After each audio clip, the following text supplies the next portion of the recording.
memang Doktif sendiri sudah mengakui di depan BPOM bahwa uji labnya ini belum terverifikasi, sehingga bisa saja melakukan kesalahan, dan memang sudah terbukti pernah melakukan kesalahan. Tapi, apakah Doktif sudah pernah mengklarifikasi atau minta maaf secara terbuka di depan publik?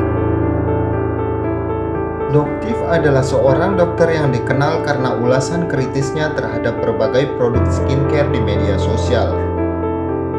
Ia sering melakukan uji laboratorium untuk memastikan kandungan produk sesuai dengan klaim yang tertera pada label.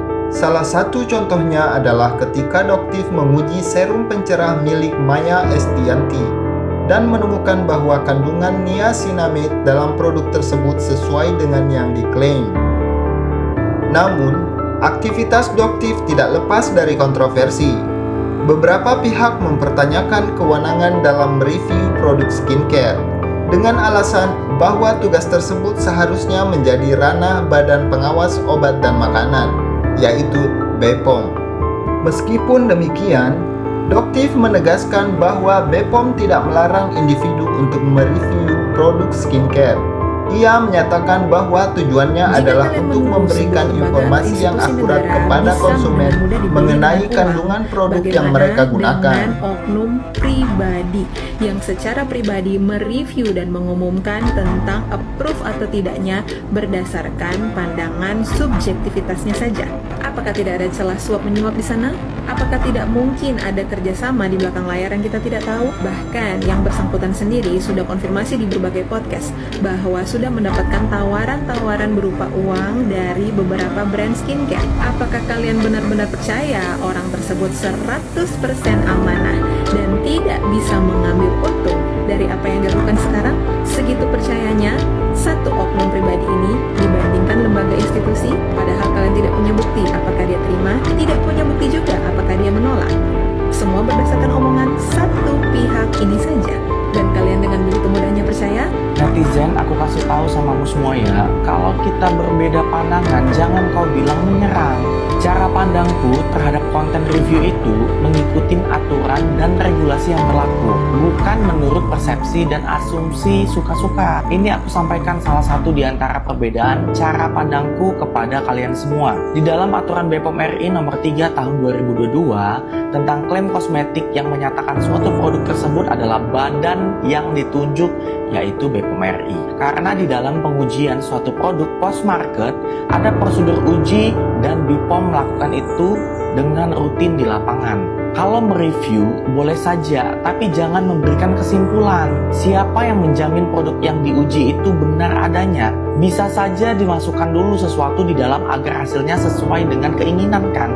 Begitu juga sebaliknya, bisa saja pedagang skincare memberikan hasil uji lab aman, namun siapa yang jamin kalau produk tersebut benar diuji? Itu semua kan bisa di-setel oleh mereka yang punya kepentingan. Maka netizen harus tahu, BPOM RI lah yang punya wewenang atas uji produk post-market apakah masih sesuai dengan hasil pre-market.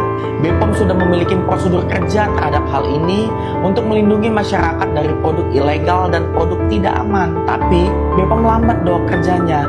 Bukan lambat, tapi mereka punya prosedur yang tepat dalam proses uji, sehingga membutuhkan waktu. Ingat ya, saya bukan menyerang, saya hanya memberikan pandangan saya berlandaskan aturan yang berlaku dalam BPOM RI nomor 3 tahun 2022. Mau di tim manapun kalian, Doktif, SS, BPOM, DRL, terserah, sah-sah aja. Itu pilihan kalian, secara bebas bisa kalian ambil. Tapi ingat, jangan cinta buta dan jangan menyerang orang lain yang punya opini yang berbeda juga dengan membabi buta. Kemukakan saja alasan kalian dengan argumen-argumen yang berkelas dan berpendidikan. Jangan ngereok. Menyerang orang lain yang memiliki opini yang berbeda dengan kalian itu sama saja dengan menunjukkan kualitas mental dan juga emosi kalian. Kita harusnya udah muak ya dengan oknum-oknum skincare yang sudah bikin kita cukup kenyang dengan perhuru-haraan skincare ini, dan harusnya kita bisa melihat segala sesuatu dari berbagai sisi. Jadi sah saja jika kalian mau berada di tim mana, selama kalian tidak menyerang membabi buta. Mau berterima kasih dan juga mengangkat topi tinggi-tinggi buat Doktif, silahkan. Tapi jangan menjadi orang yang anti kritik, apalagi membenci orang lain yang mempunyai opini yang berbeda dengan kalian. Satu fakta yang tidak bisa dibungkam dan harus diterima oleh siapapun yang mencintai Doktif dan support kepada Doktif adalah memang Doktif sendiri sudah mengakui di depan BPOM bahwa uji labnya ini belum terverifikasi sehingga bisa saja melakukan kesalahan dan memang sudah terbukti pernah melakukan kesalahan. Tapi apakah Doktif sudah pernah mengklarifikasi atau minta maaf secara terbuka di depan publik? Tonton video yang saya stitch ini merupakan fakta di mana Doktif salah mereview produk dari Dr. Gregory yang merupakan owner dari brand skincare Get Beauty. Dan memang dari video tersebut terlihat sekali bahwa memang ada sedikit personal issue di dalam review yang dilakukan oleh Doktif ini. Dan akhirnya salah review. Bagaimana jika hasil uji labnya tidak valid, salah, dan sudah merugikan pihak owner skincare? Bagaimana jika pihak owner skincare tidak tahu cara mengcounter dengan benar? Atau mereka juga kebingungan bagaimana cara mengembalikan kepercayaan publik terhadap brand skincare mereka? Inilah yang mau ditengahi oleh BPOM. Makanya BPOM memberikan arahan untuk tidak lagi mengumumkan, biarkan BPOM bekerja, jangan lagi menggunakan approve-approvean, cukup BPOM saja sebagai instansi yang sudah direstui dan diakui oleh negara secara official, secara berotoritas untuk menangani skincare ini. Sepertinya mayoritas dari pengguna sosial media berpihak kepada Doktif.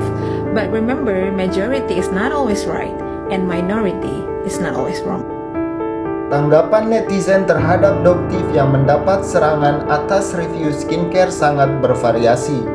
Ada yang membela karena percaya pada kredibilitas dokter, ada yang mengkritik karena menganggapnya terlalu keras atau memiliki kepentingan tersembunyi, dan ada pula yang mencoba menjadi penengah. Pada akhirnya, diskusi tentang skincare seharusnya didasarkan pada data ilmiah dan pengalaman nyata tanpa perlu saling menyerang secara pribadi. Bagaimanakah menurut Anda? Apakah Doktif seharusnya lebih berhati-hati dalam memberikan kritik, atau justru harus lebih berani dalam mengungkapkan fakta?